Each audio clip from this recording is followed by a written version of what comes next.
Кутмандуу күнүңүздөр менен, урматтуу биздин каналдын катталуучулары. Кычыраган кыш келди. Кыштын ызгаар күндөрүндө жылуу үйдө чыра жолдош, дос тууган, куда сөөктөр менен жолугушуп, сүрсүгөн тайдын этин, сүрсүгөн чучукту казанга асып коюп, эт бышканча улуу сөстөн кеп кылып, эт бышкан соң беш бармак кылып, үстүнө калемпир мурч кошулган чыктан куюп коюп, ондай сүрсүгөн чучуктан майын чыгара чайнап,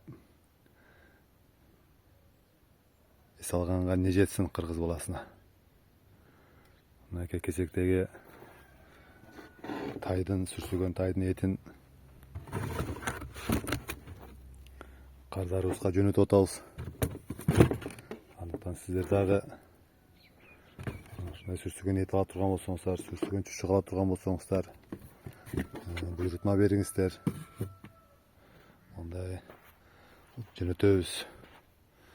Сүрсүгөн топоз, кой, кунаажын, тай, сүрсүгөн чучук эттери бар. Баалары 1000 сомдон, кой эти 1100 сомдон. Дарегибиз Сокулук айылы. Телефон болсо каналдын описаниясына жазылып турат. Кичине аракет кылып окуп коюңуздар. Көпчүлүгү сурап атат, телефон кайда деп. Жеткирүүнү уюштуруп беребиз. Азыр могул кыштын күндөрүндө ысык. Тамак ичип, ден соолукту бекемдеш керек. Котуштап, дарыканадан дары алып ичкенден көрө сасык тумоого, көк жөтөлгө сүрсүгөн эт жеп шорпосун ичкенден өткөн дары жок, туугандар. Андыктан кимге жаккан болсо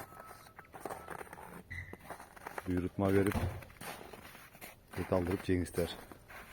Кайрадан эфир аркылуу жолукканча сак саламатта болуңуздар.